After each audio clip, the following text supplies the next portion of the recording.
Take over si Scottie Thompson, Eurostep panis ng bantay. Barangay Ginebra nag-ala Golden State Warriors nagpapaulan ng 3-point shot. So eto na ang pinaka-inaabangan na rebanse ng Ginebra kontra Rain or Shine Last Painters. Magawa nga bang makabawi ng Barangay Ginebra? So first quarter nga mga chong, palitan agad ng 3-point shot yung dalawang kupunan. Nauna si Brownlee, sinagot naman niya ng 5 straight points ni Nokum. Palitan lang ng puntos ang dalawang kupunan. Pa-basic lang si Japet sa loob ng painted area. Halos hindi naman mapigilan itong si Aaron Fuller sa loob ng painted area. Alam talaga ng Rain or Shine yung weakness ng kupunan ni Coach Tim Gon. Nandiyan naman sila Andre Karakut at Santi Santillan na inaatake yung painted area. Kaya 7-minute mark nang maitabla ng Rain or Shine ng laro. Tinamaan pa ng malas ang Ginebra matapos ma-injury si Isaac Go. Pero nagtuloy-tuloy pa rin naman yung magandang opensa ng Ginebra. Ganda ng gising ni Maverick. Laking tulong agad sa kanyang kupunan. Take over mode naman itong si Justin Brownlee. Nagpaulan ng 3-point shot kaya naman natapos ang first quarter 38-30.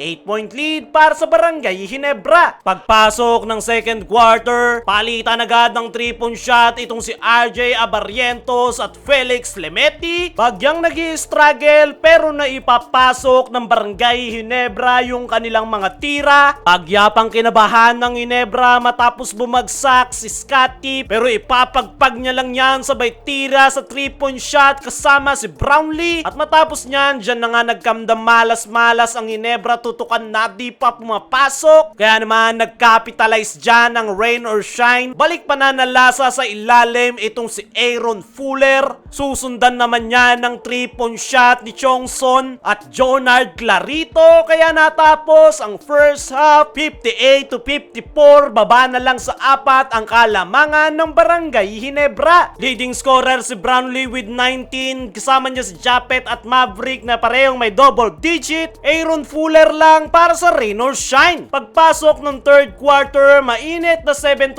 run ang pambungat ng Rain or Shine sa pangunguna nitong si Aaron Fuller. Dalawang magkasunod naman na 3-point shot ang binaon ni Felix Lemeti. Nakalamang na ang Rain or Shine. Pero Justin Brownlee pilit na binubuhay ang Barangay Ginebra, lalong-lalo na itong si Scottie Thompson. Grabing energy ang pinapakita ni Scottie. Take over mode. Ganda pa ng setup niya dito for the easy twos kay Brownlee. Balik sa Barangay Ginebra ang kalamangan. Palitan lang ng puntos ang dalawang kupunan. Couple of 3-point shots ang naipapasok ng Ginebra pero hindi nila magawang makalayo dahil dito sa import ng Rain or Shine na si Aaron Fuller. Walang panapat ang Ginebra sa ilalim pero pamatay sunog itong si RJ Abarrientos na nagpapaulan ng 3-point shot. Dahil dyan nagsimulang umiinit yung opensa ng Ginebra. Ginanahan tuloy si Japet Aguilar sa last minute ng third quarter kaya natapos ang third quarter 90-79. 11-point lead para sa Barangay Ginebra. Pagpasok ng fourth and final quarter, Japet ang unang bubutas pero agad ngang sumagot dyan si Aaron Fuller. Nagising na rin itong si Stephen Holt matapos ang kanyang 3-point shot. Take over itong si Scottie sa dulo ng fourth quarter. Pinakita pa yung kanyang Eurostep, panis yung dalawang depensa kaya naman nagawa ng makontrol ng Barangay Ginebra at kukuhanin nila ang panalo.